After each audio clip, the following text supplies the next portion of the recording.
기도하겠습니다. 다 같이 기도하시겠습니다. 사랑이 많으신 하나님, 우리에게 좋은 환경을 허락하여 주시고 또 하나님의 말씀을 듣게 하시며 또 이 혼탁하고 어두운 시대에 진리의 길을 찾아 바른 길을 갈 수 있도록 인도하여 주신 주님을 찬양합니다. 오늘 이제 우리가 수련의 기간을 맞이해서 또 우리가 집중적으로 하나님의 말씀을 듣고 기도하는 시간을 갖고자 합니다. 주님의 몸된 교회 위에 성령을 물붓듯이 쏟아 부어 주시고 주님의 몸된 교회를 통해서 하나님의 영광이 나타나며 또 주님의 이 몸된 교회가 놀랍게 부흥되어지는 귀한 기회가 될 수 있도록 복을 내려 주옵소서. 예수님의 거룩하신 이름으로 기도 올렵나이다. 아멘. 하나님 말씀 잠깐 보시겠습니다. 우리 창세기 17장 10절부터 11절까지 말씀 보시겠습니다. 하나님 말씀은 창세기 17장 10절부터 11절까지 말씀 찾으셨으면 제가 봉독하겠습니다. 너희 중 남자는 다 할례를 받으라. 이것이 나와 너희와 너희 후손 사이에 지킬 내 언약이니라. 너희는 포피를 베어라. 이것이 나와 너희 사이의 언약의 표징이니라. 아멘. 이 시간 우리 수련의 첫 번째 시간으로 제가 용어 강해를 좀 선택을 했습니다. 용어 강해를 하기 전에 제가 좀 그 목사님께도 양해를 구해서 시간을 좀 더 달라고 제가 좀 부탁을 했어요. 그래서 약간 한 5분, 10분 정도 좀 빨리 시작을 했습니다. 용어 강해를 시작하기 전에 이 용어 강해가 왜 필요한가, 그리고 우리 그리스도인들은 왜 개념이 필요한가에 관한 부분에 관해서 좀 살펴보고, 그리고 나서 우리가 오늘 두 개의 용어를 살펴보고자 합니다. 오늘 첫 번째 시간에 살펴볼 용어는 표징이라고 하는 단어를 살펴보게 될 것이고요. 그리고 오후, 그러니까 저녁 집회 때는 우리가 임재라고 하는 그 용어를 살펴보게 될 것입니다. 뭐 표징이라는 단어는 잘 사용하지 않지만 임재라는 단어 같은 경우에는 교회에서 뭐 흔히 많이 사용하지 않습니까? 특히 이제 뭐 찬양 인도자들이 하나님께서 오늘 이 자리에 뭐 임재하셨습니다. 그런데 뭐 알고서 얘기하는지 모르겠는지 저는 잘 모르겠어요. 근데 임재라는 단어를 사실은 제대로 이해를 잘 못하고 사용하는 경우가 상당히 많거든요. 특히 이제 우리가 첫 번째 시간에 살펴보게 될 이 표징이라는 이 용어를 이해하게 되면 구원의 확신이라고 하는 교리가 어떻게 나온 것인지를 알 수가 있습니다. 그러니까 우리가 구원의 확신이라고 하는, 우리가 지금 한국교회가 가지고 있는 좀 안타까움이 뭐냐면 한국교회 교인들이 대부분 가지고 있는 신앙적인 패턴은 그냥 어설프게 아는 거예요. 대충 그럴 거야, 뭐 그 남의 다리 만지듯이 이제 뭐 그 정도로 그냥 대충 알고 있는 거예요. 근데 여러분, 우리나라 속담에 아주 좋은 속담이 하나 있죠. 선무당이 사람 잡는다고요. 기독교 신앙이 가지고 있는 아주 중요한 관점이 하나 있는데, 그것이 뭐냐면 기독교 신앙은 진리를 다룬다는 겁니다. 진리를 다룬다는 말이 의미하는 바가 무엇이냐면 정확해야 된다는 거예요. 그것이 진리의 속성이에요. 정확하지 않으면 그건 이미 진리가 아닙니다. 그러니까 예를 들어서 여러분, 진리의 속성을 가장 잘 표현한 것이 수학이거든요. 수학 같은 경우에는 여러분 답은 하나밖에 없습니다. 예를 들어서 뭐 1 더하기 1이 2다. 근데 1 더하기 1에 어떤 애가 2.1이라고 썼다고 칩시다. 정답입니까? 오답입니까? 그거 오답이에요. 2.0001이라고 써도 그건 오답이에요. 무엇만 정답이냐 하면 그냥 2만 정답이에요. 그것이 진리의 속성을 아주 잘 대변해 주죠. 그래서 여러분, 진리라는 것과 수학이라고 하는 것이 거의 굉장히 같은 관점을 가지고 있어요. 그래서 이제 우리 교회 성도들이 저보고 이제 그런 얘기합니다. 제가 설교를 하고 나면 목사님이 무슨 수학 강의한 것 같은 그런 느낌이 드는데 아구가 딱딱 들어맞는다고. 근데 여러분, 그게 진리의 속성이에요. 진리의 속성 자체가 그렇습니다. 제가 이제 이런 것과 관련해서 제가 개념이라고 하는 것이 왜 중요한가를 좀 여러분들한테 말씀드리고 싶습니다. 요즘 우리나라 사회 안에서 뭐 컨셉 얘기 많이 하잖아요. 컨셉이라는 말이 한국말로 하면 개념이지 않습니까? 근데 이 개념이라고 하는 부분이 제대로 되지 않으면 우리는 성경을 바르게 이해할 수가 없습니다. 종교개혁자들이 했던 아주 중요한 사역 중에 하나는 무엇이냐면 이 개념 정리한 거예요, 사실은요. 제가 기독교 강요를 이제 전체가 4권이지 않습니까? 우리나라는 지금 상중하로 이렇게 번역돼서 나왔는데 사실 전 4권짜리예요. 근데 제가 기독교 강요를 5번 읽으면서 느낀 바가 뭐냐면 기독교 강요는 계속 용어 정리한 거구나, 개념 정리한 거구나, 이걸 알았어요. 그러니까 무슨 얘기냐면 종교 개혁을 하는 데 있어서 칼빈이나 루터 같은 개혁자들이 가장 심각한 문제를 뭐라고 봤냐 하면 이 개념이 잘못됐다는 겁니다.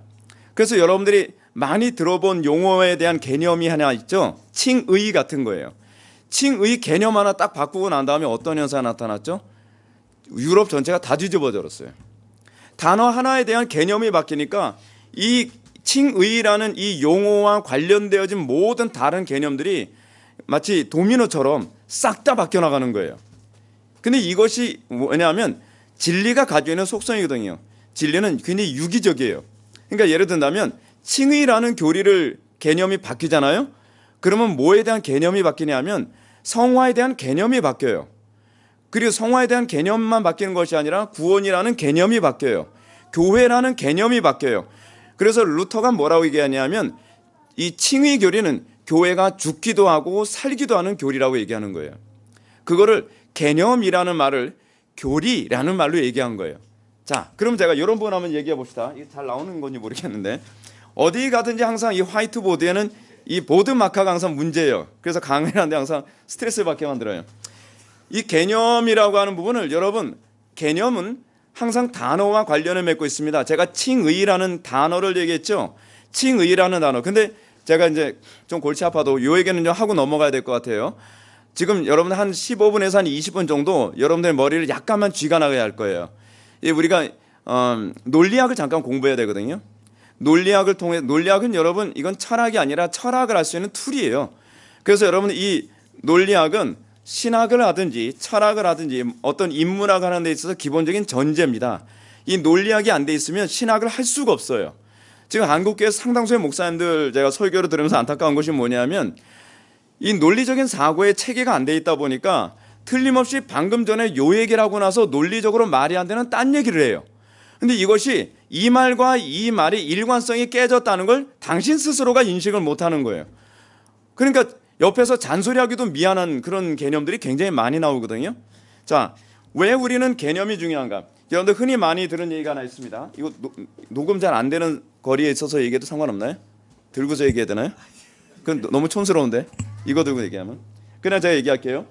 명제라는 것이 있죠.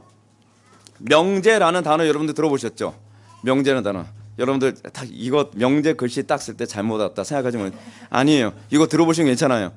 명제라는 단어는 어떤 얘기냐면 참과 거짓, 진위를 규정할 수 있는 문장을 명제라 그래요. 그래서 명제는 최소한 두 개의 문장으로 이루어집니다. 주어 플러스 수로, 그렇죠? 주부, 술부. 이 두 개의 문장, 그러니까 주어가 일어나려면 하나의 단어가 있어야 되고요. 또 술부에 또 다른 단어가 있어야 되죠. 근데 문제가 뭐냐면 여기 있습니다. 우리는 하나의 단어에 대한 개념을 알아야 돼요. 근데 이 개념이 이거 얘기하면 자꾸 이거 길어지는데 이 개념을 얘기하려면 항상 무엇가 제가 이게 좀 당황스러운 게 뭐냐면 이거 얘기하다 보면 말이 길어지거든요. 약속을 못 지킬 것 같아요. 제가 웃는 거예요. 개념이라는 단어를 얘기하려면 우리 항상 뭘 이해해야 되냐면 종과 류라고 하는 단어를 이해해야 돼요. 많이 듣던 얘기죠. 여러분 맨날 쓰는 얘기잖아요. 종류, 그렇죠? 다윈이 종이 기원했을 때 이 종자가 이 종자거든요. C 종자입니다. 제가 이제 한자를 가끔가다 사용할 거예요. C 종자를 사용하는데 다윈이 얘기하는 그 진화로는 사실은요 소진화를 얘기하는 거예요. 대진화가 아닙니다. 대진화를 얘기하려면 종의 기원이라고 얘기하면 안 되고요. 류의 기원이라고 얘기해야 돼요. 류는 뭘 얘기하는 것이냐면 예를 들면 이렇습니다. 식물과 동물, 그러니까 영장류와 파충류, 이 류를 사용하잖아요. 그러면 이 류와 이 류는 그냥 완전히 다른 거예요. 그렇죠? 그래서 류와 류를 나누는 개념을 우리는 뭐라 얘기하냐면 구분이라고 안 하고 구별이라고 합니다. 자, 이 단어를 잘 아셔야 돼요. 왜냐하면 하나님께서 우리에게 요구하시는 것은 구분이 아니에요. 구별이에요. 그래서 로이드 존스 목사님 뭐라고 얘기하냐면 그리스도인이란 마치 안 믿는 사람들에게는 외계인 같은 존재다라고 얘기해요. 왜냐하면 우리는 존재 방식 자체가 달라요. 생존을 위해서 살아가는 양식 자체가 달라요. 세상 사람들은 명예, 돈, 쾌락 이것이 그들의 삶을 유지하게 만드는 중요한 생존 수단이라면 우리는 하나님의 말씀이죠. 그거를 인정하는 것이 성찬이거든요. 성찬. 자, 이 종에 의해서 우리는 예를 든다면 뭐가 나옵니까? 사람도 여러분 여러 가지 종이 있잖아요. 그렇죠? 어떤 종이 있죠? 황인 종이 있고 백인 종이 있고 흑인 종이 있죠. 이 피부 색깔을 가지고 또는 그 사람이 가지고 있는 외적인 특성을 가지고 종을 나눠요. 종을 나눴을 때 이 종 안에서는 이걸 뭐라고 하냐면 구분이라고 해요. 그렇죠? 구분. 그래서 백인과 우리는 구별된 존재가 아니라 우리는 구분된 존재죠. 근데 세상 사람들과 우리는 구분된 존재가 아니라 구별된 존재예요. 이런 개념 가지고서 우리는 하나의 단어를 이제 사용하게 되는데, 예를 든다면 이렇습니다. 그러니까 예를 들어서 개념이라고 하는 단어가 의미하는 바가 무엇이냐면, 개념이란 다른 이렇게 표현할게요. 개념이라는 것은 특정한 사물과 다른 사물을 구분 또는 구별시켜 주는 것을 개념이라고 얘기합니다. 근데 개념이 생기게 되면 어떤 현상이 나타나냐면, 예를 들어서요, 우리가 사랑이라고 하는 단어에 대해서 개념을 얻게 되잖아요. 그러면 사랑이라는 단어 때문에 우리는 다른 사람들과 구별돼요. 문제는 뭐냐면, 우리가 사랑하는, 방금도 우리가 사랑이라는 얘기를 했는데 그 사랑을 세속적 개념으로 사용하니까 교회 안에서 구별됨이 안 나타나는 거예요. 우리는 성경이 얘기하는 사랑과 세상에서 얘기하는 사랑에 관한 개념을 명확하게 구별짓고 있질 않아요. 제가 일부러 구분 짓는다라고 얘기하지 않죠. 구별 짓고 있질 않아요. 이 용어에 관한 개념이 명확하게 서게 되면 우리는 세상 사람들이 말하는 것에 관해서, 잘 보세요. 제가 명제가 뭐라 했죠? 명제란 참과 거짓, 참과 거짓을 규정 지을 수 있는 문장을 명제라고 얘기해요. 예를 들어서 사과는 시다, 이거는 명제예요. 왜요? 이거는 참과 거짓을 나눌 수 있잖아요. 아예 사과 시긴 뭘 쉬어, 사과는 달아 라고도 얘기할 수 있잖아요. 이거는 명제는 그래서 항상 논쟁을 불러와요. 논쟁을요. 근데 이제 예를 들어서 뜨거워, 이건 명제가 아니죠. 그렇죠? 또 어떤 말이 또 명제가 아닌 게 있을까요? 예를 들어서 갑자기 떠오르지가 않는데, 오늘 날씨 좋다, 이거는 여러분 어떤가요? 이것도 참과 거짓이 가능한 얘기죠. 이래서 사자는 동물이다, 참과 거짓을 규정할 수 있죠. 근데 어떤 부분은 참과 거짓이 아니라 그냥 감탄사 같은 것들이 있어요. 그건 명제가 아니죠. 자, 패스하고, 이게 중요한 게 아니니까. 제가 말하고자 하는 것이 무엇이냐면, 그러면 문제가 뭐냐면, 명제를 만들기 위해서 주어가 참이고 수어도 참이어야만 여러분 이게 참이 될 수 있겠죠. 자, 동성애자들이 흔히 하는 얘기 한번 들어봅시다. 동성애는 뭐예요? 하나의 주어죠. 동성애는 사랑이다 라고 얘기한다고 합니다. 우리 이거 참인가요? 거짓인가요? 거짓이죠. 왜 우리는 거짓이라고 얘기하고 왜 그들은 참이라고 얘기하죠? 사랑이라는 이 용어에 대한 개념이 다르기 때문에 그래요. 자, 근데 문제가 뭐냐면, 저 사람들의 용어를 우리가 차용을 하잖아요. 저 사람들의 용어를 차용하면 그 다음에는 어떤 현상이 나타납니까? 우리는 그 사람들을 사랑이라고 봐준단 말이에요. 그러면 세상이 교회 안에 들어오면서 교회를 세속화시키는 방식이 뭐냐면, 용어를 다 하나씩 바꿔가는 거예요. 용어를 하나씩 바꿔가면, 예를 들어서 제가 이 교회는 그거 쓰는지 모르겠는데, 저는 하나님은 사랑이시다, 그 용어 안 써요, 잘. 저는요. 왜냐하면 그 용어가 틀려서가 아니라 그 용어에 대한 개념이 잘못됐기 때문에 그래요. 우리는 문장을 올바로 썼다고 해서 그걸 참이라고 보면 곤란해요. 제가 이제 가끔가다 토론할 때 그런 얘기 많이 합니다. 두 남녀가 사랑하는 게 뭐가 잘못됐어요? 이런 얘기, 그런 얘기 할 때, 잘못된 거 없지. 근데 문제는 사랑이 뭐야? 사랑에 대해서 한번 정의를 내려봐. 정의, 이제 정의라는 말도 나오죠. 정의는 사실 명제라는 말보다 상위 개념인데, 주부와 술부가 자리를 바꿔도 참이 되는 것을 정의라고 얘기합니다. 예를 들어서 여러분 뭐가 이제 그런 거냐면, 제가 이제 아닌 것을 먼저 얘기할게요. 사자는 짐승이다, 참이에요, 거짓이에요? 이거 참이죠. 근데 짐승은 사자다, 참이에요, 거짓이에요? 이거는 거짓이죠. 이건 정의가 되질 않아요. 예를 들어서 사람은 이성적인 동물이다. 참이에요, 거짓이에요? 참이죠. 이성적인 동물은 사람이다. 참이에요, 거짓이에요? 참이죠. 이건 정의가 되는 거예요. 그러니까 우리가 여러분 좀 생각하는 게 복잡하죠. 근데 좀 복잡하게 생각하게 하는 훈련을 해야 돼요. 우리 특히 기독교인들이 생각을 깊이 있게 복잡하게 정교하게 하는 훈련이 안 되면 교회의 다양한 방식으로 온갖 오류들이 계속 들어와요.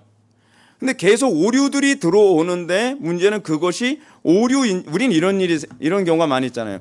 오류인 것 같은데 뭐가 오류인지 설명을 못 하겠는 거예요. 그런 경우 굉장히 많이 있잖아요. 이거 얘까지 다 들으면 시간이 없어. 패스. 하여간 그래서 여러분 이 용어 하나하나를 정의하는 것이 중요한 것이 뭐냐면 개념이 우리는 성경을 봤을 때 성경에 엄청나게 많은 단어들 그 용어들로 수두룩해요. 근데 여러분들이 성경을 읽을 때 여러분들은 어떻게 성경을 보냐면 요즘 시대에 우리가 사용하는 언어의 관점에서 그 단어를 그렇게 이해하고 성경을 읽는다는 거죠. 성경이 몇 년 전에 기록됐어요? 작년에 기록된 거 아니잖아요. 그렇죠? 성경이 여러분 적어도 신약만 하더라도 2000년 전에 기록됐잖아요. 여러분 언어라고 하는 것은요 시대성이라는 걸 탑니다. 그리고 언어라는 것은 지역성이라는 걸 타요.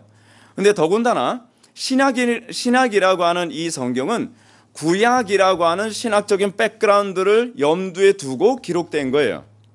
그래서 우리 신학을 전공하는 우리 목회자들 같은 경우에는 바르게 설교하기 위해서 항상 어떤 작업을 먼저 하냐면 신약을 설교할 때 신약의 이 단어가 구약의 어떤 신학적 관점으로 바울이 또는 누가 또는 마태 그런 사람들이 사용했는지에 관한 신학적 작업을 먼저 거쳐요. 굉장히 피곤한 작업이에요. 그 작업을 거치고 난 다음에 그 상황, 그 엑세지저스라고 그러죠. 그 시대의 상황에서 바울이 이런 표현을 사용하게 된 이유를 다시 찾아내요.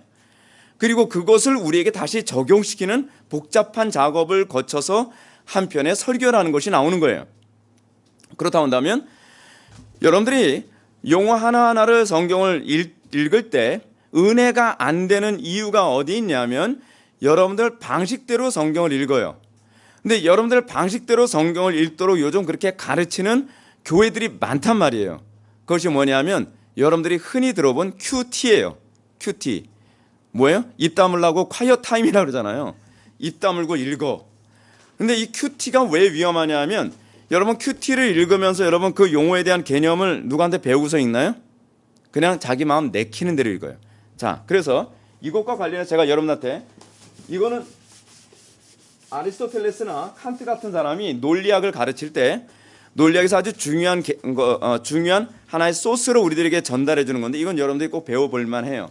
뭐냐 하면 우리가 하나의 진리를 인식할 때 우리는 어떤 과정을 거치냐 이걸 학문적으로 정리를 했어요. 칸트라는 사람이 이걸 정리를 했는데 어떻게 정리를 했냐 하면 우리가 첫 번째로 어떤 사물을 우리가 받아들일 때 오관이라고 하는 것을 통해서 우리 받아들이죠. 이걸 뭐라 그래? 직관이라고 얘기합니다. 직관. 오관이면 뭘 얘기하는 거예요? 눈으로 보는 것, 귀로 듣는 것, 만지는 것, 뭐 기타 등등에서 해서 우리가 5가지 감각기관을 통해서 어떤 걸 외부로부터 받아들이죠. 그래서 우리는 예를 들어서 뭐 영화 보면서 그 영화 되게 직관적이다. 뭐 저 디자인은 굉장히 직관적이다. 이런 얘기 굉장히 많이 한다는 거예요. 근데 이 직관 같은 경우는 어떤 현상이 나타나냐면 이성으로 판단하는 과정을 거치질 않아요. 그러니까 요즘 젊은 애들 뭐라 그래요? 재밌으면 용서가 돼. 그건 뭐라고 얘기하는 거죠? 이런 짐승 같은 인간. 스스로 그렇게 얘기하는 거예요. 여러분 짐승이 생각 안 하잖아요. 짐승과 인간이 가지고 있는 공통점이 뭐냐면 직관을 가지고 있다는 데서 공통점이 있어요. 근데 어떤 사람을 예를 들어서 최근에 뭐 엔드게임 뭐 어벤져스 엔드게임 뭐 그런 영화 했잖아요. 그렇죠? 그 영화를 멍 때리면서 그냥 보고 있으면 직관으로 그냥 받아들이면서 모든 세뇌시키고자 하는 것들이 그냥 송두리째 우리의 머릿속에 다 들어오죠. 근데 이것을 걸러내는 방식이 하나 있어요. 인간은 그걸 그냥 받아들이지 않아요. 어떤 사람은 인간같이 하는 사람은 그걸 안 사용하는 경우가 있는데 소위 인간에게는요. 직관 다음에 외부로부터 받아들이는 정보를 다시 재구성하는 기능이 있어요. 그걸 뭐라 하냐면 오성이라고 해요. 오성. 영어로 understand거든요. 영어로 understand라고 하는데 understand라는 표현보다는 오성이라는 한자어가 더 적절한 표현이에요. 다섯 오자가 아니라 오성 관음 떠오르죠? 그 사람 아니에요. 깨달을 오자를 써요. 깨달을 오자. 그래서 성은 무슨 성자죠? 기능성자 같은 거 쓰죠. 깨닫는 기능이에요. 인간에겐 깨닫는 기능이 있어요. 그래서 직관을 통해서 오성이 딱 받아들이고 나면 이것을 어떻게 하냐면 그 다음에 개념화해요. 개념을 누가 해요? 오성이 하는 거예요. 오성이. 오성이 이것을 개념화해요. 자 보십시오. 그 약간 동물적인 사람은 사과를 딱 보면 침만 흘리죠. 근데 예를 든다면 우리가 이 뭐야 그 백설공주 소설을 딱 읽었단 말이에요. 사과를 딱 보면 어떻게 반응해요? 오성이 작용을 하죠. 받아들이면서 그 사과와 관련해서 다른 것을 같이 연결해서 인식을 하죠. 그리고 또 어떤 사람은 사과를 딱 보면서 선악과를 떠올리는 사람도 있어요. 그렇죠? 왜 우리는 사과를 있는 그대로 그냥 감각적으로 받아들이지 않고 또 다른 개념으로 재구성을 하죠? 오성이라는 게 있기 때문에 그래요. 그러면 이성은 뭐하냐?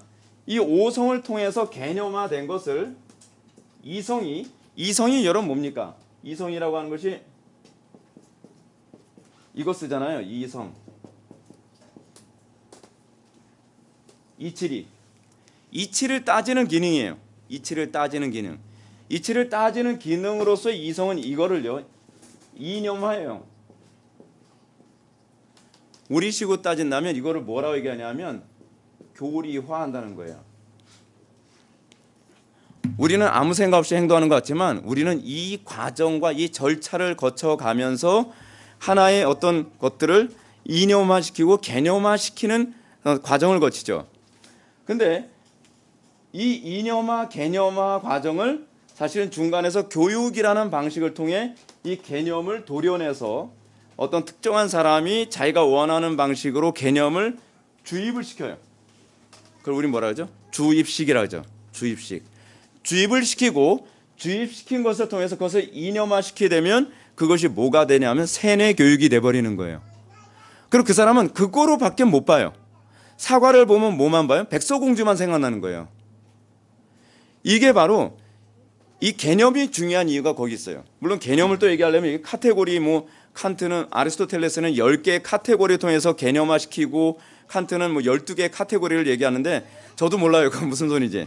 예, 그거 하려면 굉장히 복잡해서 그냥 패스하자고요. 그거 하다 보면 오늘 설교를 못해요. 이 부분이 우리가 먼저 염두에 두어야만 우리가 성경을 바르게 보죠.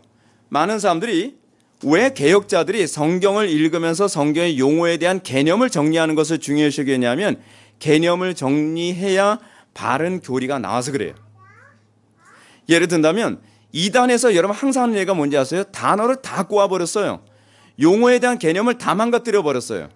왜요? 그걸 망가뜨려야 자기네들이 원하는 사람으로 세뇌시킬 수 있어서 그래요. 그래서 여러분 그 사람들 아무리 얘기해도 말귀 못 알아듣습니다. 왜 못 알아듣는지 아세요? 용어에 대한 개념 자체가 잘못돼서 그래요. 그래서 우리가 기존의 교회에서 우리 한국교회가 다시 시작해야 되는 것이 뭐냐면 용어에 대한 개념을 다시 재정리하는 작업을 시작해야 돼요. 누가 했던 것처럼요? 종교개혁자들이 했던 것처럼요. 이 용어에 대한 개념이 안 바뀌면 어떤 문제가 발생하냐면 전 개인적으로 그래요. 저는 교회 밖에 그러니까 예수를 아예 안 믿던 사람들은 참 편해요. 근데 교회에서 다른 교회에서 이상하게 배운 사람들 맨날 큐티 배워가지고서 자기가 직관적으로 느낀 걸 오늘 하나님께서 이 말씀 주셨어요. 근데 그 성경적이지 않은데 그 하나님께 주셨는지 옆집 아저씨를 주는지 모르겠는데 그거 하나님께 주신 거라는 난 못 믿겠는데 그럼 목사님 믿음이 없고 난 믿음이 없는 게 아니라 틀리는 거거든요. 그걸 그렇게 해석하면 안 되는 거거든요. 목사님은 은혜가 없대요. 아니 은혜가 없는 게 아니라 너는 은혜라는 단어를 잘못하고 있어 라고 하면 목사님 너무 차갑대요. 아니 그게 아니라 은혜가 뭔지도 모르고 아무것도 모르는 거예요. 사랑이 뭔지도 모르는 거예요. 사랑이 없네. 사랑에 대해서 또 설명해 주려면 또 목사님은 너무 지식적, 아니 그 지식이 아니, 말꼬리 물고 늘어진다 그러지. 그만두자. 처음부터 교육이 잘못된 거거든요.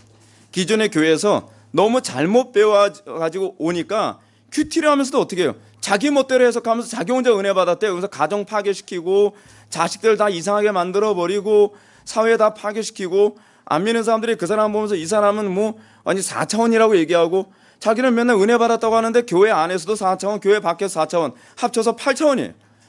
이런 사람은 우리가 어떻게 소화하냐 말이에요. 그렇죠? 그 왜 그래요? 잘못 배워서 그래요. 그러니까 전통적인 우리 개혁자들이 힘들게 만들어 놓은 신앙 고백서라든지 그런 여러 가지 그런 책들이 있는데 요즘에 교회에서 보면 이건 안 배우고 엉뚱한 거 배우죠. 그 우리 신앙의 선배들이 해놓은 거 가지고 배우는 게 훨씬 빨라요, 여러분. 그 개념이 바뀌고 나면 삶의 방향성이나 세상을 보는 이걸 월드뷰라고 얘기하잖아요. 관점이 달라져요. 관점이. 내가 왜 이제껏 그걸 못 봤지? 못 볼 수밖에 없죠. 왜냐하면 그것밖에 볼 수 없도록 용어에 대한 개념을 다 망가뜨렸기 때문에 그래요. 그래서 이 개념이 바뀌게 되면 여러분들이 세상을 해석하고 현실을 해석하는 문제에 있어서 상당히 다른 관점을 보게 돼요. 그걸 우리는 뭐라 하냐면 기독교적 세계관이라는 것이 그때서부터 생겨지기 시작한다는 거예요. 우리가 세속적 관점으로 용어를 이해하고 성경을 보면요, 아무리 성경을 읽어도 여러분은 세속적인 철학책을 읽은 것밖에 안 돼요. 성경을 읽을 때 우리는 하나의 용어가 나올 때에 그 용어가 하나님께서 어떤 의도로 이 용어를 사용하게 했는지를 알아야 되는 거죠. 그런 차원에서 우리가 오늘 시간 제가 할 얘기가 많지만 이 정도만 하고 살펴보려고 하는 첫 번째 용어가 뭐냐면 표징이라고 하는 단어예요. 표징. 여러분들 우리가 언약에 참여했다는 거 여러분 어떻게 아나요? 제가 신학교 다니면서 맨날 언약신학 얘기하는데 언약신학 오케이. 근데 내가 그 언약에 참여했다는 걸 뭘로 알 수 있어? 그거에 대해서 아무도 얘기를 하질 않아요. 여러분 언약신학 좋죠. 근데 그 언약이 나하고 관계없다면 이게 언약이 나하고 무슨 관계가 있냔 말이에요. 근데 그 언약이 나와 어떤 관계가 있는가를 얘기해 주는 것이 바로 이 표징이라는 단어죠. 우리가 하나님의 언약에 참여했다는 거 어떻게 합니까? 그러면 우리들 항상 여러분들 머릿속에서 딱 떠올렸던 그 대답 제가 해드릴까요? 목사님 간단한 걸 물어보세요. 믿음으로요. 믿음. 가장 피상적인 얘기. 믿음이라는 단어를 요즘 교인들만큼 이거 믿음이라는 단어 피상적이지 않습니다. 굉장히 구체적인 용어예요. 근데 우리는 믿음이라는 단어를 우리식으로 해석하는 게 문제예요. 그래서 제가 믿음이라는 용어를 또 얘기하려면 한두 끝도 없어요. 왜냐하면 우리는 엄청나게 많은 단어를 가지고 제가 지금 설교를 하고 있기 때문에 이 용어를 신학적으로나 이 성경적인 관점에서 다시 재해석하려면 시간이 너무 많이 걸려요. 근데 우리는 믿음으로 확신한대요. 오케이. 그러니까 이렇게 대답하는 사람들이 우리는 그럼 과연 무엇을 믿는 믿음으로 하나님의 언약에 참여하는가라고 질문을 또 던지죠. 그러면 상당수 사람들은 구원의 확신을 믿는 믿음이래요. 구원의 확신을 믿는 믿음으로 우리가 구원을 얻나요? 이거는 되게 웃기는 표현이거든요. 그러면 여러분 어떤 교인이 있어요. 제가 막 설교하면서 구원받은 자와 구원받지 않은 자에 대한 성경적 관점을 제가 막 설명해 주니까 막 굉장히 실망한 표정으로 저한테 와서 이 표정이에요. 이 표정 와가지고서 그래요. 목사님은 왜 우리의 구원을 자꾸 흔들어 놓나요? 왜 흔들어 놓으면 안 되나요? 그랬더니 하는 얘기가 구원 못 받으면 어떻게 하려고요? 아니 구원의 확신으로 구원받는 것이 아니라 구원받은 자가 확신하는 거예요. 아니 내가 흔들어 놨다고 흔들리면 그건 뭐 문제가 있는 것 아니에요? 다시 점검해 봐야죠. 그러니까 자꾸 우리가 내가 구원의 확신이 있어야 구원을 받는다고 얘기한다면 이건 행위 구원이죠. 그렇죠? 내가 확신을 갖는 것 자체가 일종의 행위잖아요. 근데 이것이 가지고 있는, 이게 왜 그러냐면 우리는 합리적으로 사고하는, 이 성경적으로 사고하는 훈련이 안 돼 있어서 그런 거거든요. 구원의 확신 자체가 구원의 조건이 되는 거예요. 여러분 구원의 확신이 있어야 구원을 받는다는 말 성경에 있나요 없나요? 없죠. 근데 한국교회 교인들 거의 다 믿어요. 이거 대단해. 기적이에요, 기적. 어떻게 이걸 다 믿을까요? 저는 근데 믿음이 약해서 그랬는지 저는 안 믿어지더라고요. 전 신학교 가기 전부터도 안 믿어져요. 영접 기도해야지 구원받는다는데 저는 믿어지지가 않는 거예요. 그래서 내가 문제인가? 근데 아무도 이거 문제가 있다고 얘기를 하는 사람이 없어서 내가 문제인가? 그래서 책을 뒤져보니까 내가 문제가 아니라 에브리바디가 문제더라고요. 성경에 그런 말이 없고 우리의 신앙의 선배들도 그렇게 얘기한 적이 없는 거예요. 여러분, 구원을 확신해야 구원을 확신할 수 있다. 이 말이 구원을 확신해야 구원을 받을 수 있다. 이 논리는요, 결코 기독교적인 신앙 체계가 아니에요. 이거 어디서 나온 신앙 체계냐? 이게 현대 신학이에요, 여러분. 그러니까 원래 성경이 가르치는 방식이 아니라 철학이란 얘기예요. 현대 신학에서 이렇게 가르쳐요. 그래서 프란시스 쉐이퍼는 이 현상이 현대 신학적 현상이라고 하는 부분을 얘기하면서 이렇게 설명합니다. 현대인의 신앙은 실제로 존재하고 있는 객관적 대상을 향하고 있다기보다는 신앙에 대한 신앙이라고 말할 수 있다. Faith in faith. 신앙에 대한 신앙. 무슨 신앙에 대한 신앙을 여러분 뭐라고 얘기하냐면 여러분 그런 말 있잖아요. 제가 그 용어 자체 제가 까먹었는데, 자기 신발끈을 잡고서 신발끈을 당기면 내 몸이 뜹니까? 그 논리예요, 이게요. 근데 우리는 그런 바보 같은 논리를 믿고 구원의 확신이 있어야 구원을 받는데요. 아니, 신발끈 당겨서 몸이 뜨면 자꾸 당기면 공중 부양하게요? 근데 아무도 그렇게 부양하는 사람 없잖아요. 이건 논리적 모순이거든요. 이거를 우리는 뭐라고 얘기하냐면 순환 논리라고 얘기해요. 철학에서 말도 안 되는 얘기라는 거예요.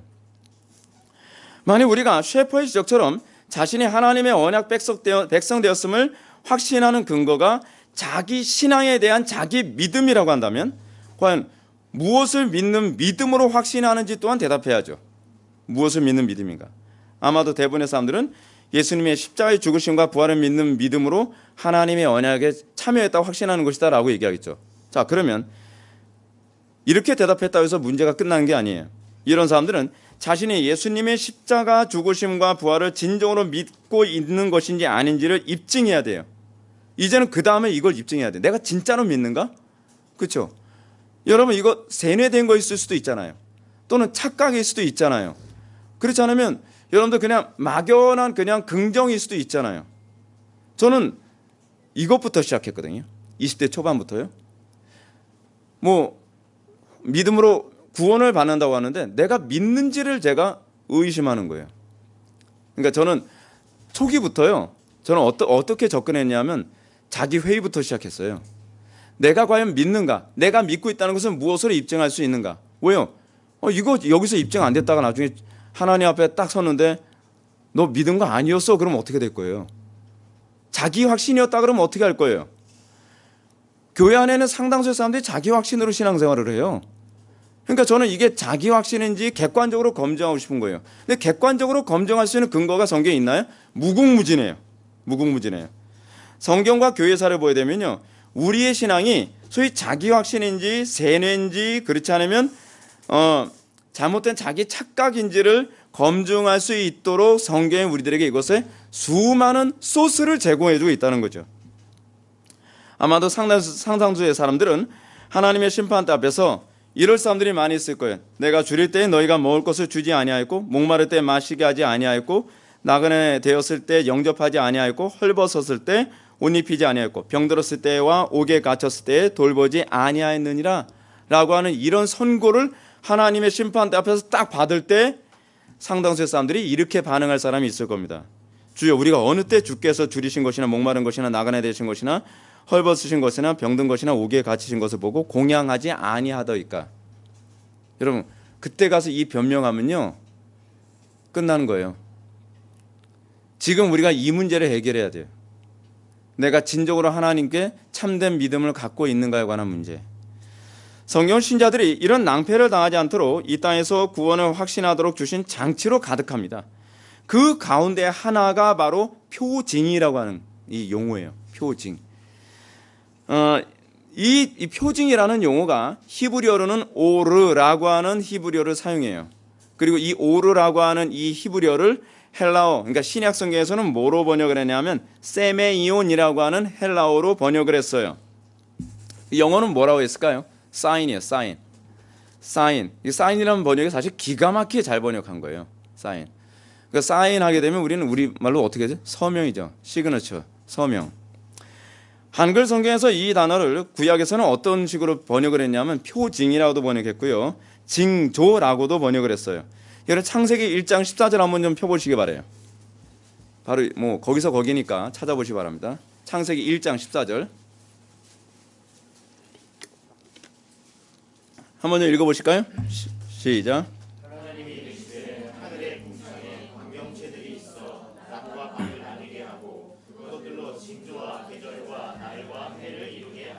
아멘. 여러분 그 창세기 그 말씀 보면 하늘의 해와 달과 별과 같은 그런 우주 만물들 있잖아요. 그걸 왜 주신 거예요? 표징으로 주신 거예요. 표징으로. 그럼 이것이 어떻게 표징이 되는가에 대해서 우리가 좀 고민하게 되죠. 이것이 이제 표징이 어찌하여 우리에게 하나님의 백성됨, 다시 얘기해서 내가 구원받았고 내가 하나님의 언약에 참여했음을 입증해 주는 것인가. 제가 이 부분에 관해서 제가 자세하게 다 일일이 성경 구절로 다 설명하진 않겠지만 제가 언약신학과 관련해서 전체적인 맥락에서 제가 설명을 해드릴게요. 표징이라는 단어가 가장 사용된 가장 중요한 사건이 창세기 17장에 나오는 할례 사건입니다. 오늘 본문에 나오는 거죠. 하나님은 아브라함과 언약하시고 이 표징으로 할례를 요구해요. 언약하시고 뭐 한다고요? 할례를 요구하는데 그 할례가 표징이에요. 다시 한번 읽어볼게요. 너희 중 남자는 다 할례를 받으라. 이것이 나와 너희와 너희 후손 사이에 지킬 내 언약이라. 너희는 포피를 베어라. 이것이 나와 너희 사이의 언약의 표징이라. 같은 말을 반복해서 내 언약과 내 언약의 표징이라는 말을 강조하고 있죠. 그래서 하나님께서 아브라함과 맺은 언약을 잘 이해해야 되는데 이것을 바르게 이해할 때 언약의 표와 인으로서 받은 세례가 무엇인지 알 수 있어요. 여러분 세례 굉장히 중요한 성례입니다. 제가 한국교회에서는 세례 또는 성찬 되게 우습게 보는데 그리고 세례 성찬 잘 안 하잖아요. 요즘에 어떤 교회는 1년에 한 번 하나 뭐 두 번 하나 그런 교회들도 있고요. 근데 여러분 성찬 때문에 루터교와 우리 개혁교회가 갈라진 거예요. 보름스 회의라고 하는 그 회의를 했는데 우리가 같은 종교개혁을 하는데 우리 하나가 돼야 되지 않겠냐? 오케이. 그거에 대해서 그래서 사람들이 루터와 쯔빙글리가 모여가지고 이 논쟁을 했단 말이에요. 근데 13개 항목에 대해서는 합의를 봤어요. 별 어려움 없이 합의를 봤어요. 근데 14번째 마지막 항목 성찬의 문제 가지고서는 박 터지게 싸우다가 쯔빙글리 울고 뭐 루터 야단치고 그러다가 완전히 깨져버리고 말았어요. 성찬 문제 우리는 간단하게 보는데 개혁자들은 성찬이 너무나 중요하다는 걸 알았어요. 저도 성찬에 관해서 알고 나서 이렇게 중요한 성찬을 왜 우리는 잘못 알고 있을까? 이것도 개념에 관한 문제예요. 그냥 패스합시다. 그건 뭐 나중에 얘기해야 될 문제인데 이 하나님께서 하나님과 맺고 나서 하나님과 이 아브라함이 언약을 맺고 난 다음에 하나님께서 뭘 요구했다고요? 할례를 요구했죠. 근데 이 할례를 뭐라고 얘기하냐면 표징이라는 거예요. 자, 표징이라는 단어를 다르게 얘기합시다. 이것이 너와 내가 맺은 사인이다. 서명이다. 느낌이 다르죠. 그 얘기한 거예요. 언약 보증서에다가 사인하는 거예요. 언약 보증서에다가. 여러분 우리가 부동산 딱 계약을 하고 난 다음에 거의 사인 안 하면 말짱 도루묵이에요. 그렇죠? 돈 지불했다고 해결되는 문제가 아니에요. 난 모르겠는데 오리발 내밀고 닭발 내밀고 발이란 발은 다 내밀면 우리는 어떻게 해결할 수가 없어요. 그렇죠? 근데 아무리 오리발을 내밀어도 그것을 우리가 다시 내 것으로 주장할 수 있는 근거는 어디 있죠? 사인했기 때문에 그래요. 표징이 그거예요. 표징이. 내가 너를 구원했어 라고 하는 것에 대한 분명한 보증, 사인을 해준 것이 그것과 관련된 것이 바로 할례라는 거죠. 할례. 자, 근데 여기서 이 부분을 좀 잘 이해하셔야 돼요. 우리는 이것이 하나님의 구속사역과 굉장히 잘 연결되어진 부분입니다. 예를 들어서 여러분 성부께서는 우리의 구원을 작정하시죠. 그리고 성자께서는 구원을 어떻게 하시죠? 구원을 완성하시죠. 성령께서는 그 구원을 각자 개인에게 적용하시죠. 표징은 이거와 직결되어진 것입니다. 표징은 성부께서 작정하셔서 성자를 통해 완성하신 구원을 성령께서 누구에게 구체적으로 적용하고 계신가를 보여주고 있는 거예요. 내가 그 구원에 참여했다고 한다면 이 사인이 나에게 있어야 돼요. 이 사인이 나에게 안 나타나면 나는 사실 하나님의 언약에 아직 참여한 게 아니라는 거예요. 예를 들어서 여러분 우리가 땅 등기등본 같은 데다가 땅 문서에다가 사인 하나도 안 했는데 그래도 나는 주실 줄 믿는데요? 아니 내가 준다고 약속을 안 했는데 마치 이런 식이에요. 이런 식으로. 예를 들어서 어떤 사람한테 여러분 가서 여러분 삼성에 그 이건희 회장한테 저는 당신이 저한테 5억을 줄 줄 믿습니다. 안 줘요. 내가 왜 줘요? 예. 그럼 우린 그러죠. 제가 믿는데요? 그러면 그 사람 뭐라 그랬어요? 이거 황당한 인간이네. 아니 내가 줄 의향이 없다니까. 근데 저는 믿어요. 하나님하고 우리가 그런 식으로 하는 거예요. 아니 하나님께서 내가 너에게 생명을 안 줬어. 내가 너를 구원하지 않았어. 내가 널 내 자녀 삼지 않았어. 그랬는데 저는 믿는데요. 말이 안 되는 거예요. 말이. 이게 한국교회 안에서 비일비재하게 일어나고 있는 일이에요. 예. 아니 내가 하나님의 자녀된 사인이 전혀 없는데 내가 믿습니다. 침 많이 튀기면 여러분 구원받는 거 아니거든요. 믿습니다. 아무리 해봐야 소용이 없어요. 우리는 자꾸 믿습니다. 세게 할수록 믿음이 강한 줄 알아요. 아무 관계가 없어요. 제가 좀 더 이해하기 쉽게 우리가 아브라함 사건을 봅시다. 하나님은 아브라함과 언약을 맺으셨습니다. 그리고 언약의 표징으로 할례를 요구하고 계시죠. 이 말은 하나님과 맺은 언약이 특정한 개인과 직접적인 효력 관계를 맺고 있다는 것을 할례가 증명해 준다는 거예요. 할례가. 만약 할례를 받지 않는다면 그 사람은 아브라함과 맺은 언약이 그 사람에게는 아무 관계가 없는 거예요. 그래서 이 할례를 뭐라 하죠? 내가 너와 언약을 맺은 징표, 사인, 표징이라고 얘기하고 있는 거예요. 그런데 신약에서도 사도 바울이 오직 이면적 유대인이 아니며 할례는 마음에 할지니 영에 있고 율법 조문에 있지 아니한 것이라라고 해요. 그러니까 할례를 육신의 할례를 받았어도 궁극적으로 마음의 할례가 없다면 사실 하나님과 언약 아무 관계 없다는 거예요. 그렇다고 한다면 아브라함과 맺은 육신의 할례는 그 자체가 의미가 있는 게 아니죠. 육신의 할례는 사실은 뭐를 떠올리게 하기 위한 상징이에요.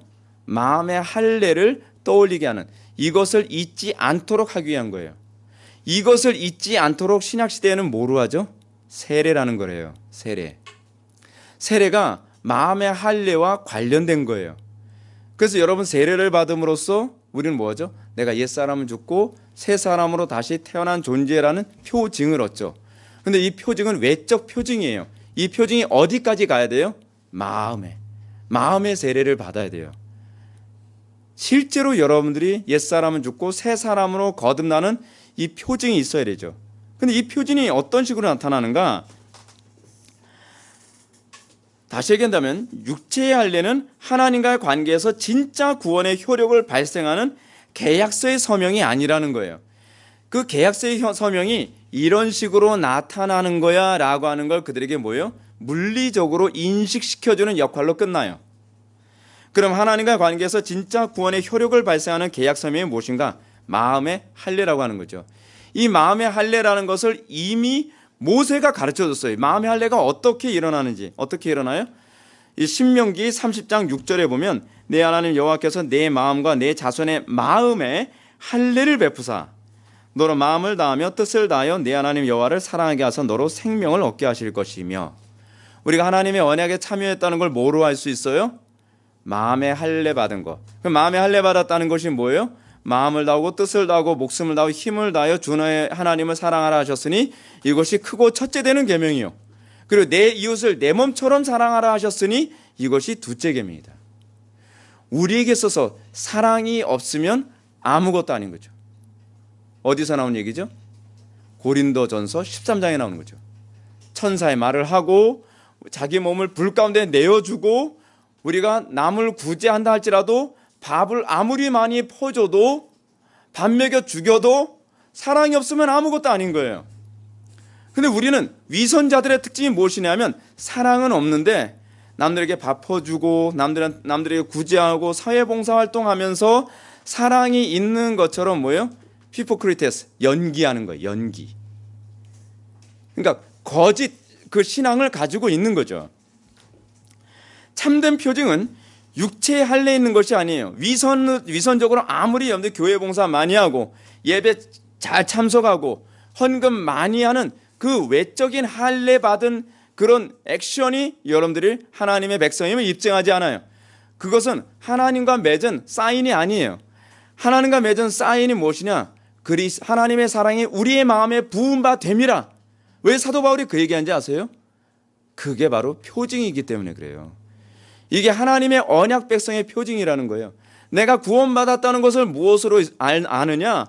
그 언약의 표징을 확인함으로 말미암아 내가 예전에 하나님을 사랑하지 않았는데, 바울이 그러잖아요. 나 예전에 하나님과 원수였는데 내가 하나님을 마음을 다하고 뜻을 다하고 목숨을 다하고 힘을 다하고 지혜를 짜내서 하나님을 사랑하게 되는 나의 모습을 보면서 아, 내가 구원받은 존재구나라고 하는 것을 관계 안에서 하는 거예요. 관계 안에서. 우린 자꾸 나의 구원 확신은 어떻게 측정을 하죠? 당신 구원 받았나요? 안 받았나요? 받은 것 같은데요. 어떻게 해요? 저 기도 열심히 해요. 아니, 왜 남의 다리 긁냐고요. 기도 열심히 했냐? 그렇지 않으면 헌금 많이 했냐? 주의 성수 열심히 했냐? 이것이 내가 하나님과 지금 뭘 얘기하는 거예요? 행위로 자기의 구원을 자꾸 측정하는 거잖아요. 여러분 갈라디아서 3장 10절에서 뭐라고 얘기하고 있죠? 행위에 속한 자는 아직 율법의 저주 아래 있는 자라고 얘기하죠. 자기의 구원을 자꾸 행위를 가지고 측정을 해요. 내 마음속에 하나님을 사랑함이 없는데, 내 마음속에 이웃에 대한 사랑이 없는데, 내 속에 사랑이 있느냐 없느냐를 가지고서 내가 마음에 할례받은 존재인지를 알고 이것을 통해서 내가 하나님의 그 소위 백성된 그 계약 문서에, 그 언약 문서에 내가 사인이 됐는지 안 됐는지를 안다는 거죠. 근데 그 사인을 누가 해요? 제가 해요? 아니죠. 하나님이 하시는 거죠. 그렇죠? 왜냐하면 그 유산을 주시는 분이 하나님이시잖아요. 내가 사인하는 게 아니에요. 하나님께서 사인하시는 거죠.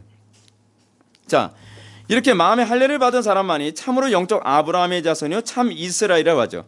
근데 여러분, 이 표징이 이 표징을 잘 보십시오. 이 율법의 대강령은 사실은 십계명의 요약이거든요. 십계명은 그 자체가 하나님께서 이스라엘 백성들을 자기의 백성으로 입증하는 표징이라는 얘기예요. 그래서 이스라엘 백성이 출애굽을 딱 하자마자 하나님께서 너희는 내 백성이야 라고 하는 것을 인치시기 위해서 뭐 하셨어요? 시내산에서요. 율법 주시잖아요. 율법 주시는 건 너희들 내 백성이야 라고 하는 선언문이에요. 그게요. 그러니까 우리는 단순히 율법을 구원받고 안 받고를 그렇게 얘기하는데 이 율법의 의미가 굉장히 크고 넓거든요. 근데 이 표징은 흥미롭게도 하나님께서요, 이게 사인이다 보니까, 여러분 예를 들어서 어떤 사람이 유언할 때는 뭐 컴퓨터로 얼마든지 타이핑할 수 있죠. 근데 컴퓨터로 타이핑 다 하고 난 다음에는 그 유언서에다가 사인할 때는 컴퓨터로 하면 법적 효력 없죠. 뭐로 해야 돼요? 자필 사인해야 돼요. 하나님께서도 이스라엘 백성들에게 너희들 내 백성이야 라고 하고 난 다음에 자필 사인을 하세요. 어떻게 하셨죠? 율법만은 하나님께서 직접 쓰세요. 왜 하나님께서 율법 돌판에다 직접 자필로 기록하셨냐면 그게 서명이기 때문에 그래요. 그게 표징이거든요. 근데 이 표징을 통해서 이 표징을 통해서 이스라엘 백성들을 내 백성이라고 하나님께서 친히 그 보증을 하시죠. 시내산에서 하나님은 두 돌판에 친히 자신의 손으로 서명하심으로 말미암아 이스라엘 백성들이 내 거라고 분명히 해요. 왜 자필하죠? 위조하지 못하게 하려고. 위조하지 못하게 해서 자필로 사인하는 거 아닙니까? 그러나 이 보증도 참 언약의 그림자에 불과하죠. 이것도 그림자에 불과해요. 이 보증은 이스라엘 백성들 각자에게 적용되지 않습니다. 각자에게 적용되지 않으면 이건요, 아무리 돌판에다 사인해도 소용이 없어요. 이 사인이 어디에 있어야 돼요? 내 마음에. 네. 내 마음에 있어야 돼요. 그래서 하나님께서 아브라함에게 할례 언약을 주실 때 내 언약이 너희 살에 있어 라고 얘기하는 거예요. 살에 이 표징이 나타나야 된다는 거예요. 그 표징이 뭐예요? 율법이죠. 주의 계명을 지키는 거죠. 그랬을 때 그가 하나님의 백성이라는 걸 알 수 있죠. 여러분, 우리가 연기 아무리 그래미상, 아카데미상, 무슨 상 다 받을 정도 연기를 잘해도요, 내가 하나님의 형상으로 화하여된 변화된 형상이라고 하는 것은요, 연기로 안 돼요. 그거는 하나님의 생명이 우리 속에 들어와야만 신자됨의 모습이 나와요. 신자됨의 모습, 이걸 우리는 sanctification이라고 하죠. 성화.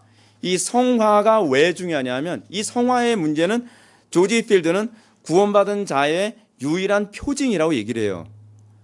왜냐하면 그 성화는 뭐죠? 율법이 나의 살에서 표현되어지는 거거든요. 하나님의 사인이 나에게서 나오는 거예요.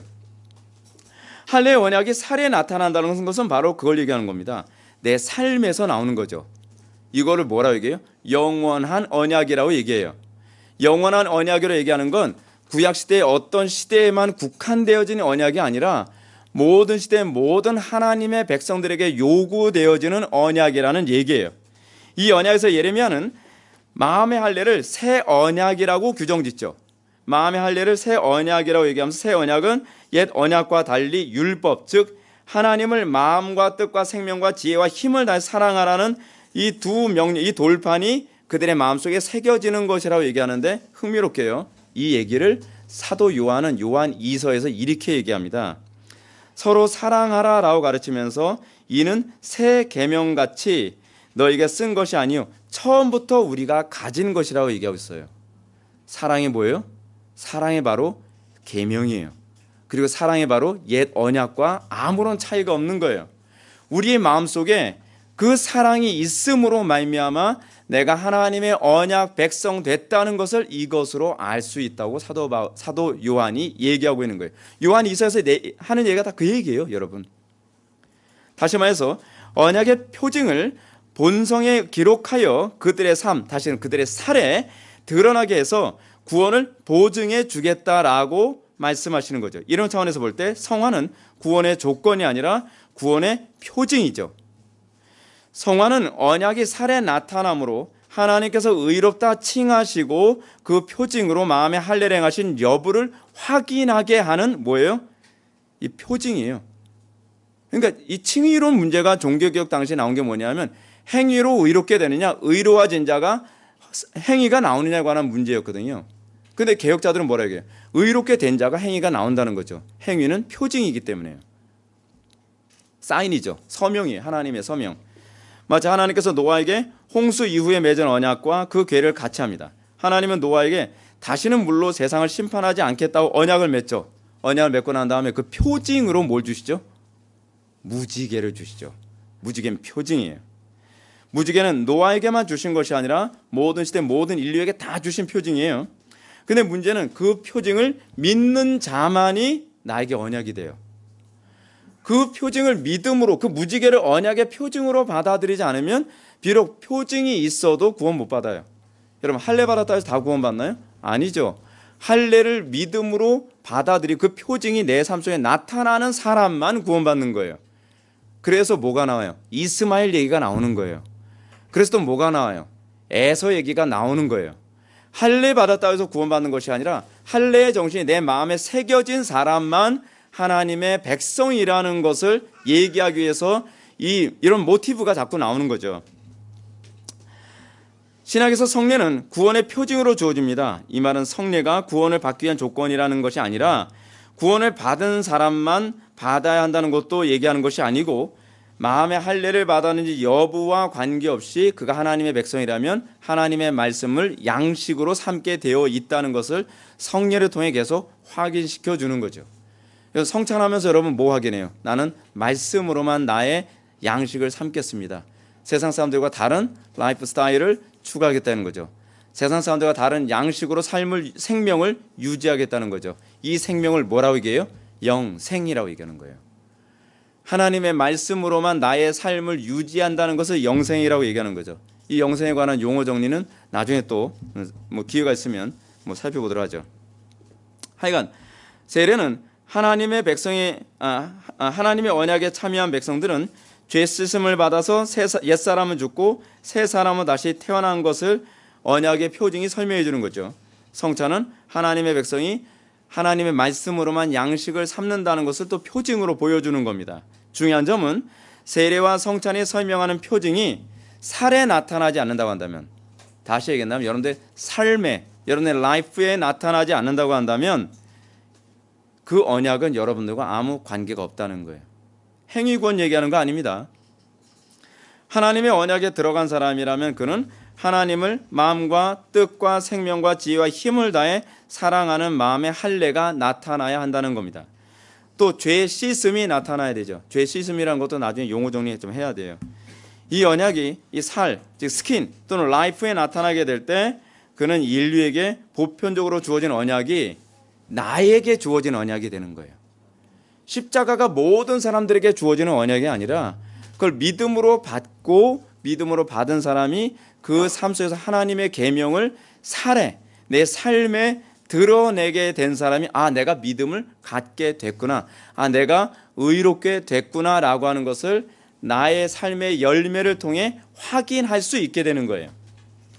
그러므로 구약에서 하나님과 언약을 한 후에 언약 당사자가 하나님께 언약을 실행하는 확증으로 표징을 요구하는 경우가 태반이죠. 예를 들어서요, 하나님은요, 여러분 구약 성경 보면 하나님께서는 이스라엘 백성들과 언약을 딱 맺고 난 다음에 반드시 표징을 주어요. 표징을. 예를 들어서 여러분 기도원 그 사건 있잖아요. 기도원 무슨 사건이 있죠? 양털기도.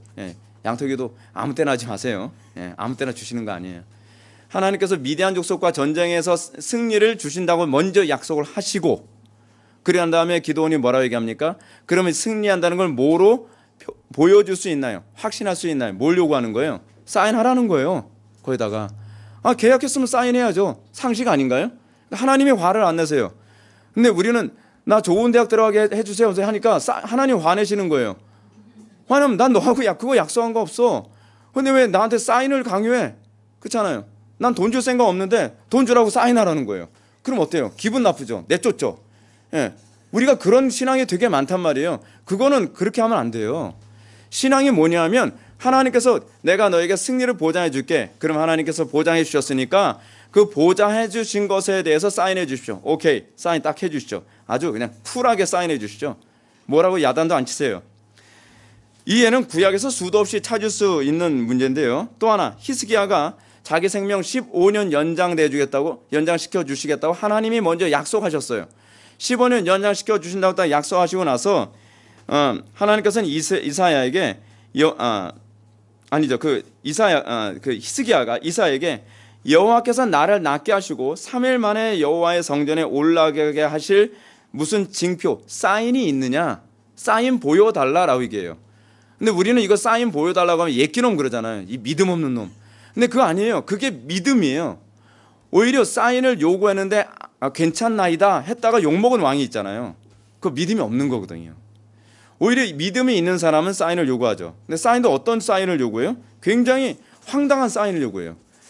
해를 10도 거꾸로 보내달래요. 이런 황당한. 근데 하나님께서 그거 가지고 예끼놈 안 한단 말이죠. 뭐라 그래? 오케이, 아주 쿨하게 해주시죠. 열왕기하 20장 9절에 보면 이사야가 이르되 여호와께서 하신 말씀을 응하게 하실 일에 대하여 여호와께로부터 왕에게 한 징표, 사인, 오트거든요. 히브리어로. 이 오트가 이 말이다. 해 그림자가 10도 나아갈 것이니까 혹 10도 물러갈 것이니까 10도 물러가게 해달라. 오케이, 해주시죠. 10도 물러가죠. 그래서 과학자도 혼란스럽게 만들죠. 이렇게 성경에서 표징을 주시는 중요한 개념이 계속적으로 나타납니다. 표징은 뭐예요? 하나님께서 약속하신 것을 보증해 주신다. 그것을 사인으로 우리가 이 믿음이 흔들리지 않게 하기 위해서, 구원의 확신을 주기 위해서 보증으로 주시는 거죠. 근데 이것은 사람으로는 할 수 없고 하나님만 할 수 있는 것으로 주세요. 여러분들이 해 10도 돌릴 수 있어요? 없어요? 없죠. 하나님만 하실 수 있잖아요. 왜요? 이것이 하나님의 사인이기 때문에 그래요. 사인은 뭐 하면 안 된다고요? 모방하면 안 되거든요. 위조가 불가능해야 돼요. 그래서 항상 하나님께서는 우리에게 하나님의 백성된 표징을 주실 때는 사람은 할 수 없고 하나님만 할 수 있는 표징을 주시는 거예요.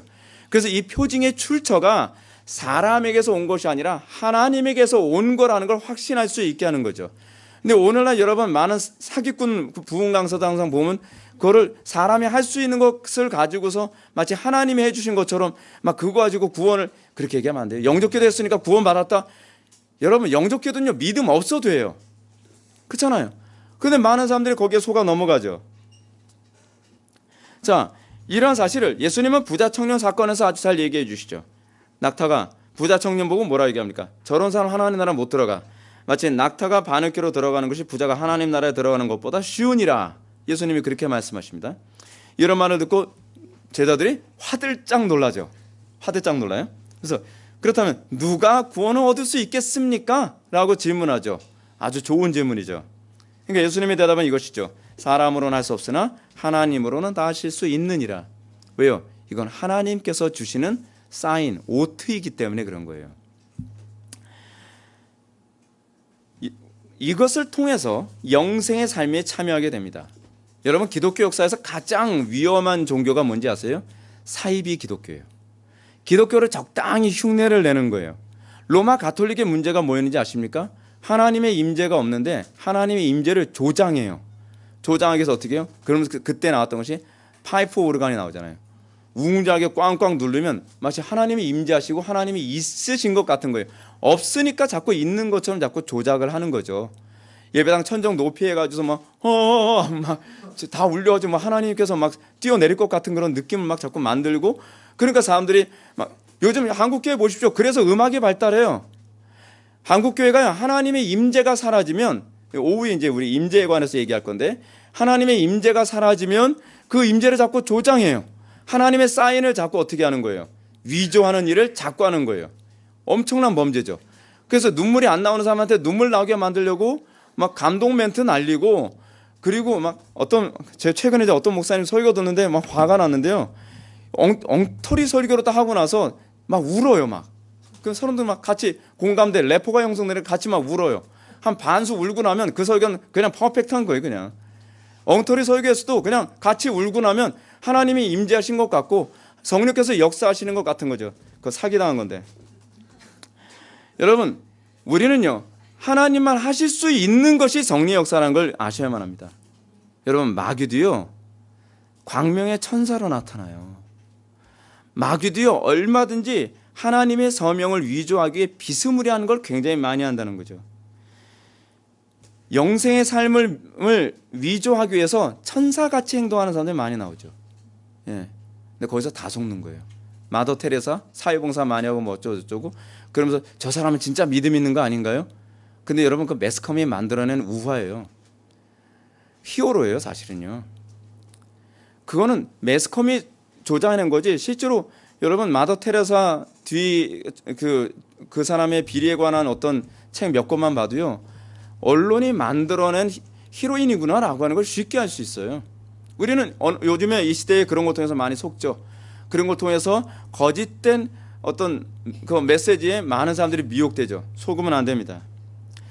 자, 또한 우리가 이것과 관련해서 또 이제 잘 알 수 있는 것이 뭐예요? 삭개오의 구원 사건이죠. 삭개오가 어떻게 구원을 받았죠? 삭개오 아주 죄인 중에 괴수 같은 인간이죠. 삭개오는 남의 등쳐먹고서 주머니 챙긴 사람 아닙니까? 이 이스라엘 사람들 사이에서는 가장 죽이고 싶은 사람 1호 중에 하나가 어떤 사람이에요? 세리잖아요. 세리. 그 우리나라에도 그 세리 비슷한 발음 있잖아요. 경찰한테 그렇게 얘기하지 마세요. 예, 그런 표현 쓰는 거 아니에요. 세리 그러잖아요. 예, 경찰 그 사람 불쌍한 사람들이에요. 힘들게 고생하는 사람인데 그런 속어 사용하시면 안 돼요.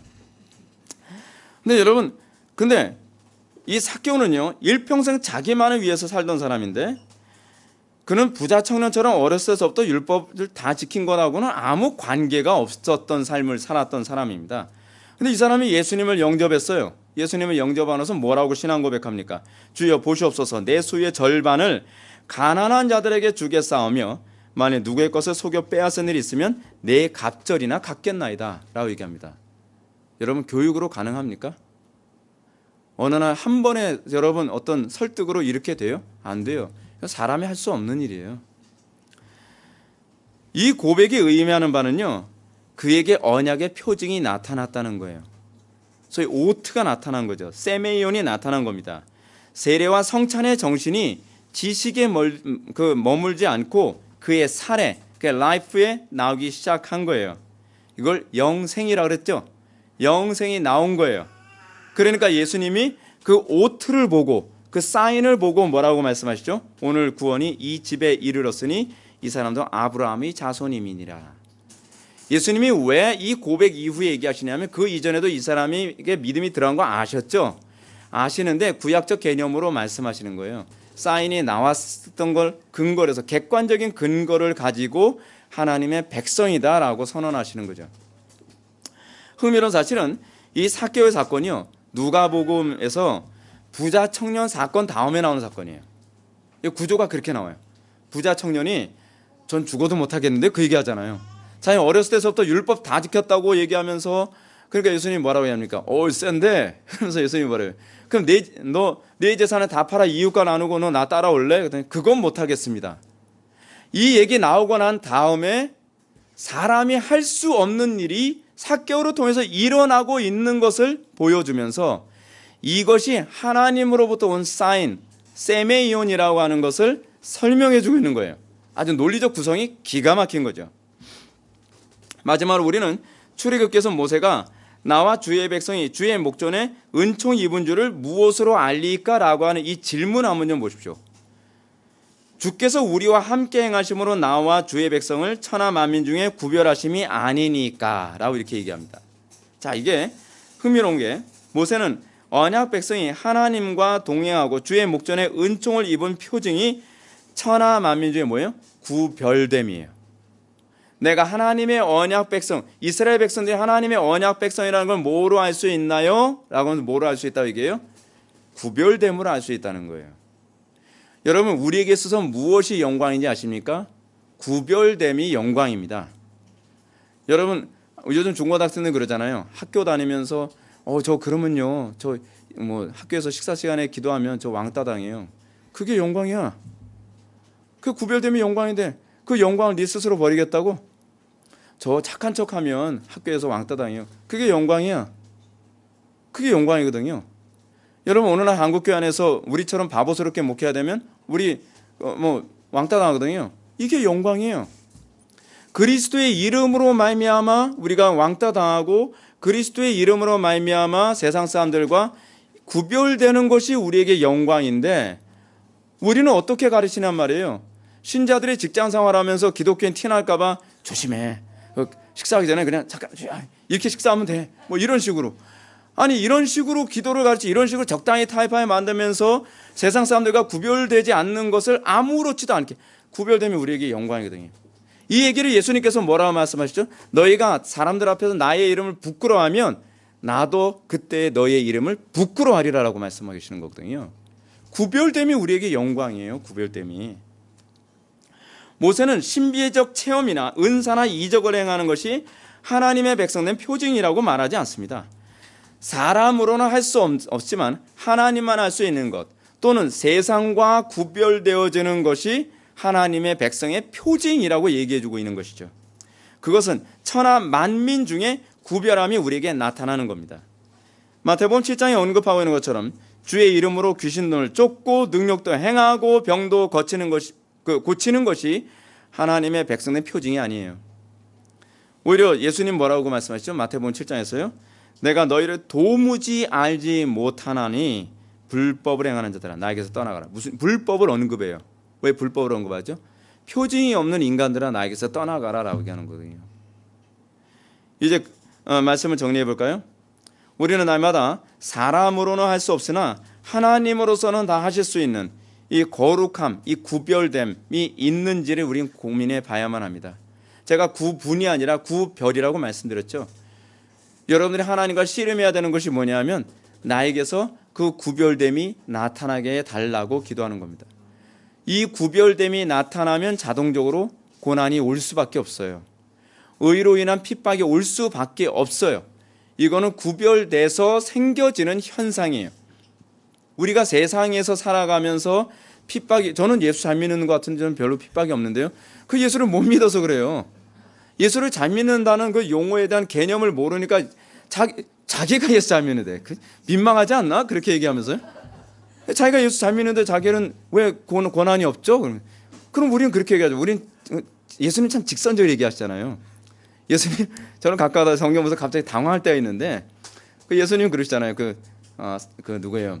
그 가룟 유다가 주여 내니까, 그러니까 뭐라 그래? 네가 말하였도다. 너무 민망하잖아요. 대놓고 그래 네가 나 버릴 거거든. 또 예수님도 그러시잖아요. 내가 떡을 주는 자가 그인이라면서 또 그냥 줘요 그냥. 네. 되게 직선적이에요. 근데 사실은 이게 구약의 선지자들의 특징이 그래요. 구약의 선지자들은 죄에 대해서 굉장히 직선적으로 얘기해요. 네. 사랑이 없는 사람이죠. 그러면 예수님 너무 사랑이 없어서 그렇잖아요. 우리는 그걸 여러분 사랑이 없으면 얘기 안 합니다. 사랑이 있으면요. 사랑이 없으면 맞죠. 네. 여러분 왜 내가 그 사람한테 그런 얘기해서 미움을 받을 짓을 하나요? 그렇잖아요. 그 사람이 지옥 가든 천당 가든 지 팔자라고 생각하면 그만 아니에요. 근데 사랑하니까, 안타까우니까. 근데 오늘날 사람들이 사랑이라는 이 용어에 대한 개념이 잘못되니까 어떻게 해요? 사랑이 없어 직선적으로 얘기한대요. 아이고, 그럼 어떤 사람이 사랑이 많은 사람이에요? 귀에 달콤한 소리 하는 사람이잖아요. 헌금 많이 털리고 그러면서 사랑이 많다고. 그러면서 도대체 얼마나 털려야 정신을 차릴까요? 이 한국교회 교회인데 이게 정신을 못 차려서 그래요. 제가 흥분하면 안 되는데 여기까지만. 자, 만약 이런 하나님의 표징이 자신에게 선명하게 나타나지 않는다고 한다면 우리는 하나님께 표징을 구해야죠. 표징 구하는 거 이거 잘하는 겁니다. 하나님께 절대로 책망하지 않습니다. 그렇다고 해서 여러분 해 10도 돌려달라 하지 마세요. 날씨가 바뀌면 사는 게 피곤해요. 온 교인들이 다 해 몇 도 하게 되면 이 완전히 낮과 밤이 바뀌어 버리니까 그런 거 구하지 마시고 성령께서 감동 주시는 거로 구하세요. 아브라함도 하나님의 언약을 받을 때 주여 주 여호와여 내가 이 땅을 소유로 받을 것이 무엇으로 알 수 있겠나이까 라고 얘기합니다. 표징을 요구해요. 표징을요. 그 요구를 하나님께서는 거절하지 않으셨다는 거죠. 근데 여러분들이 요구해야 될 표징이 뭔지 아세요? 성화예요. 신약의 성도들이 요구하는 건 해로 움직여달라 그런 게 아니라 내가 하나님의 백성된 표징을 구합니다. 마음에 할례 받은 표징을 구합니다. 내가 마음을 다하고 뜻을 다하고 목숨을 다하고 힘을 다하고 지혜를 다해서 하나님을 사랑함이 나에게 있게 해주십시오. 내 이웃을 내 몸처럼 사랑할 수 있게 해주십시오. 이게 표징이에요. 이 표징이 나타났을 때에 비로소 내가 하나님의 백성 된 것을 확신할 수 있는 겁니다. 장풍 쏜다고 여러분 하나님 백성이 아니에요. 이 오순절주의자들 막 넘어뜨리고 장풍 쏘서 넘어뜨리고 막 그러잖아요. 그러면 귀신 푸닥거리하고 온갖 신비에 막 한 데서 금가루 날리고 그러면서 막 그 나 같은 사람 구원 안 받으면 누가 구원? 그런 사람이 지옥 가는 거예요. 천국 백성이라고 하는 것은요, 그에게서 하나님을 생명처럼 사랑하느냐, 이웃을 내 몸처럼 사랑하느냐에 대한 이 열매, 이게 우리의 힘으로 나오나요? 우리의 힘으로 안 돼요. 우리의 본성상 우리는요 그렇게 사랑할 능력이 없어요. 그런데 나에게 그렇게 사랑할 능력이 없는데 그 사랑이 나올 때 과거에 나에게 없었던 사랑이 나오고 있는 나의 모습을 보면서 내가 하나님의 은혜를 받았구나 라고 하는 것을 비로소 확신할 수 있게 되는 것입니다. 이것을 위해서 여러분들이 하나님께서 우리에게 요구하는 것이 무엇입니까? 구하고 찾고 두드리라는 것입니다. 구하고 찾고 두드리면 예수님께서 뭐라고 말씀하십니까? 구하는 이마다 받을 것이요 찾는 이가 찾을 것이요 두드리는 이에게 열릴 것이라고 주님께서 틀림없이 약속하고 계십니다. 또한 하나님께서 이렇게 약속하시죠.